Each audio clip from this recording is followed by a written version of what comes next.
I remember the night clearly. The garage lights flickered as I stood among my 10 cars, my pride, my obsession, my escape. Each one had been earned with blood, sweat, and years of silence while my parents funneled everything into my sister. She was the golden child. I was the burden that paid for her comfort. But when my parents demanded I liquidate everything I loved, my $1.5 million collection, just to buy her a house she hadn't worked a day for, I realized this wasn't family anymore. It was extortion. So I smiled, I nodded, and that night, while they slept, I moved every car to a warehouse 3 towns away. Quiet, hidden, legally mine. It wasn't always this way. As kids, I defended my sister. She was fragile, spoiled, but I thought I was protecting her. When I got my first job, I used my paychecks to cover her debts. When I bought my first car, my father said, "One day, you'll be a man. Until then, you're just a driver with toys." I told myself they didn't understand, but they understood well enough when they came from my collection. "You have 10 cars," my mother said flatly. "She doesn't even have a roof. A house is family. Cars are just steel." And my sister laughed, her nails clicking against her phone screen. "You're obsessed with your stupid toys. Grow up. Be useful."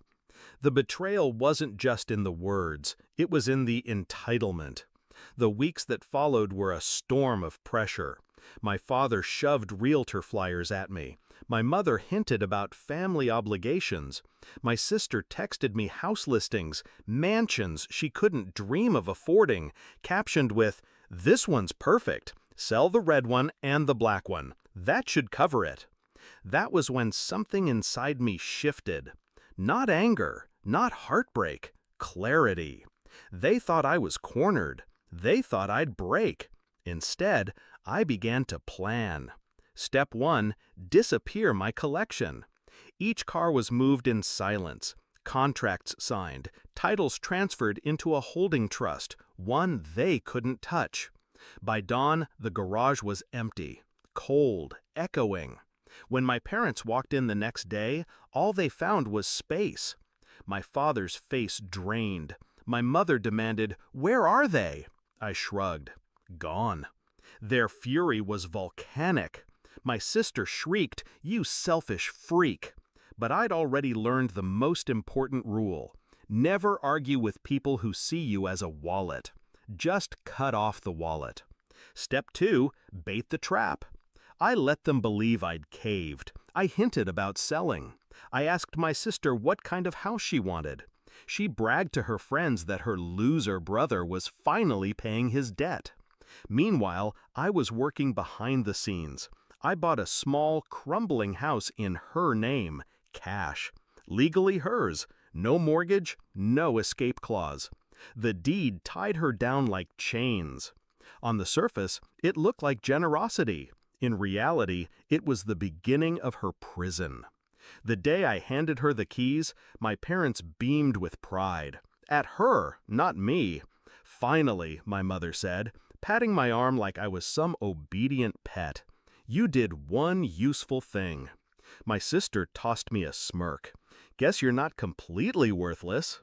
I stayed silent, because silence is sharper than a blade. Step 3, let time do the work.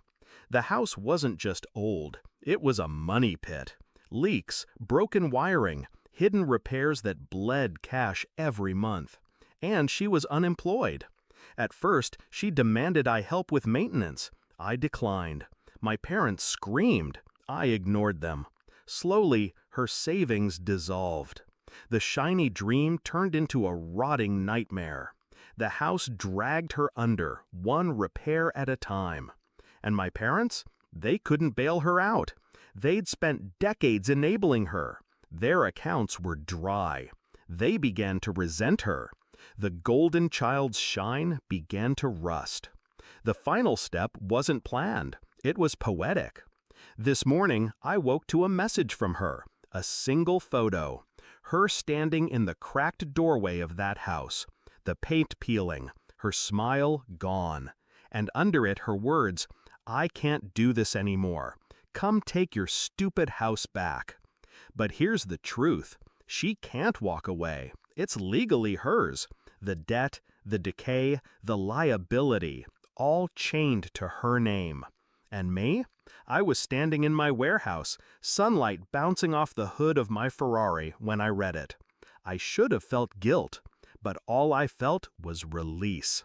For years, I was the shadow they fed off, the workhorse, the wallet, the disposable son. Now, they're drowning in the very greed they weaponized against me. And I'm finally free. The roar of my engines echoes louder now. Not because of the cars, but because they represent something more. Proof that I didn't bow. Proof that I outplayed them at their own game. They wanted my collection gone. Instead, I vanished them.